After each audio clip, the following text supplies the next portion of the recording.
লোকসভা নির্বাচন 2024 আর এই লোকসভা নির্বাচনের ফলাফল ঘোষণা আগামী 4 জুন।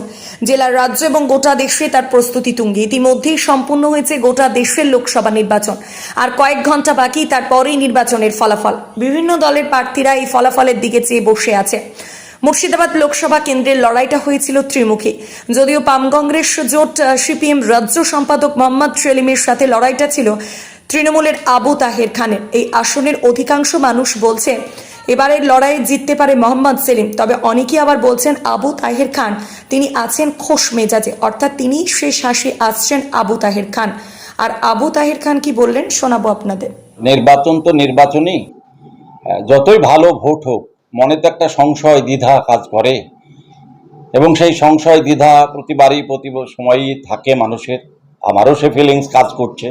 তারপরেও আমরা নিশ্চিত আছি যে নির্বাচন যা হয়েছে এবং নির্বাচনে যেভাবে মানুষের কথাবার্তা, আলাপ আলোচনা বা তাদের যে বডি ল্যাঙ্গুয়েজ এবং সর্বোপরি আমার পার্টির কর্মীদের যে উচ্ছ্বাস এবং পার্টি কর্মীদের যে সমীক্ষা, সবটাই নির্ভর করে আমরা এই কটা দিন বিভিন্নভাবে সমীক্ষা করে আমরা যেটা পৌঁছেছি যে এই নির্বাচনে এবার আমরা অবশ্যই অনেক অনেক ভোটে সাফল্যমণ্ডিত হব। এ সম্পর্কে কোনো সন্দেহ নেই। আপনারা নিশ্চিন্তে নির্বিঘ্নে থাকতে পারেন যে এবারের ভোটের নির্বাচনের রেজাল্ট আউটের দিকেই আমরা তাকিয়ে আছি। রেজাল্টের পরে আমাদের ফলাফল অনেক অনেক ভালো হবে। এখন কোথাও তো যখন চায়ের দোকানে আলাপ আলোচনা হয় তখন বিভিন্ন ধরনের মানুষ, বিভিন্ন মতাবলম্বীর মানুষ, বিভিন্ন ধর্মের মানুষ, বিভিন্ন শ্রেণীর মানুষ সেখানে উপস্থিত থাকে। তারা এটা চায়ের দোকানে বসে একটা আড্ডা জমায়।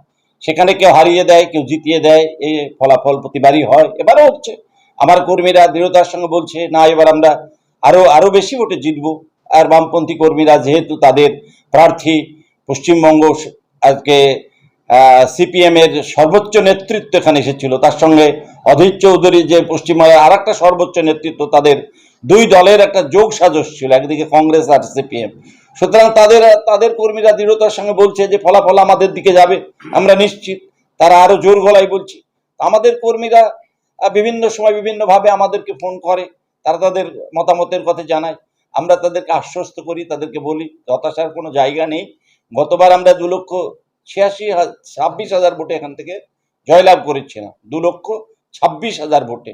এবার সেই মার্জিন কিছুটা কমতে পারে হয়তো মনে হচ্ছে, কিন্তু সেটাও 1 লক্ষের অনেক বেশি হবে, প্রায় 2 লক্ষের কাছাকাছি এই মার্জিন আমাদের থাকবে। আমরা নিশ্চিত আমাদের দলীয় সমীক্ষা এবং পার্টির কর্মীদের মতামত, এলাকার মানুষ, প্রত্যেকটা বুথের মানুষ যেভাবে আমাদেরকে সে আশ্বস্ত করছে, সেখানে আমরা নিশ্চিত যেবারে রেজাল্ট অনেক অনেক ভালো হবে। আর জয়লাভের পরে আমার যা সীমান্তবর্তী এলাকা বেশিরভাগটাই আমার একদম সুদূর, সেই ভগবানগোলা থেকে শুরু করেছি, লালগোলার সীমান্ত থেকে শুরু করে নদিয়ার শেষ লগ্ন প্রায় চাপড়ার কাছাকাছি, তেহট্টের পাশে এই এলাকা বিরাট এলাকা, সীমান্তবর্তী এলাকা। বিএসএফ এর ভীষণ অত্যাচার। অনেক জমি জায়গা আছে বাংলাদেশ সীমান্তে, সেখানে চাষ করতে গিয়ে আমাদের মানুষের অসুবিধা হয়। সে এলাকার মানুষ আমাদেরকে বিভিন্নভাবে তাদের অভাব এবং অভিযোগের কথা জানায়। বিএসএফ এর দ্বারা অত্যাচারিত যারা যেভাবে হয় তাদের কথা জানায়। আমরা প্রথমেই সেটা জোর দেব। এবং পানীয় জলের একটা সমস্যা চলছে বিভিন্ন জায়গায়। এই পানীয় জলের সমস্যাটা কিভাবে নিবারণ করা যায়, সমস্ত মানুষ যাতে বিশুদ্ধ পানীয় জল প্রত্যেকটা বাড়িতে বাড়িতে নলবাহিত পানীয় জল যাতে পৌঁছবে, তার জন্য আমাদের পক্ষ থেকে যা যা করার আমরা সেটা করব। আর 3 নম্বর হচ্ছে যাদের মাথার উপরে ছাদ নাই। এই বর্ষার সময় আমরা দেখছিলাম অনেক মানুষ অসহায় অবস্থায় দাঁড়িয়ে আছে, যাদের মাথার উপরে ছাদ নাই। সেই সমস্ত গরিব মানুষ আগামী দিনে অন্তত 1-2 বছরের মধ্যে প্রত্যেকটা মানুষ যাতে ছাদওয়ালা বাড়ি পায় এবং তার সঙ্গে টয়লেট ফেসিলিটি তাদের জন্য থাকে, তার ব্যবস্থাটা আমরা এবার করব। এই বিষয়গুলো আমাদের আছে। আর কৃষকরা বিভিন্ন সমস্যার মধ্যে থাকে, সারের দাম প্রচুর, কৃষি পণ্য ঠিকমতো বিক্রি হয় না, কৃষি পণ্য নিয়ে অনেক অসুবিধা হয় বাজারজাত। সেই সমস্ত কৃষকদের স্বার্থে আমরা যদি যেমন একদিকে পানীয় জলের সমস্যা থাকে তাদের, সেটা মেটাতে পারি। সার যদি একটা ভর্তুকি গভর্নমেন্ট দেয়, সারে একটা ভালো মতো ভর্তুকি যদি আসে তাহলে ভালো হয়। কারণ দুর্মূল্যের বাজারে সারের দাম আকাশ ছোঁয়া, মানুষ সার দিতে পারছে না। এবং তাদের ন্যায্য পণ্য যেটা তাদের ফসল, সেটা যাতে সরকারিভাবে আর ন্যায্য মূল্যে বিক্রি হয়, তার জন্য প্রয়োজনীয় ব্যবস্থা করা, সেগুলো আমাদের থাকবে। সেই বিষয়গুলো সাধারণত শান্তিপূর্ণভাবে ভোট হয়েছে আপনার আমরা ভোট এবার উৎসবের মেজাজে মানুষ দিয়েছে, আমরা ভীষণ খুশি। অত্যন্ত শান্তিপূর্ণভাবে গোটা মুর্শিদাবাদ জেলায় ভোট হয়েছে। এটা একটা পুলিশ প্রশাসন, সাধারণ প্রশাসনের কাছে একটা দৃষ্টান্ত স্বরূপ মুর্শিদাবাদ জেলা। সেই মুর্শিদাবাদ জেলার মানুষ হিসেবে আমি সকলের কাছে আবেদন করব, অনুরোধ করব, তারা যেন ফলাফলের পরে তারা কোনো রকম উচ্ছ্বাস আনন্দ এই ধরনের কিছু না করেন, এবং আমার উচ্ছ্বাস অন্যের যেন নিরানন্দের কারণ না হয়, সেই আবেদন প্রত্যেকটা কর্মীর কাছে রাখব। আমরা চাইব মুর্শিদাবাদ জেলা যেন বাংলার একটা উদাহরণ হয়।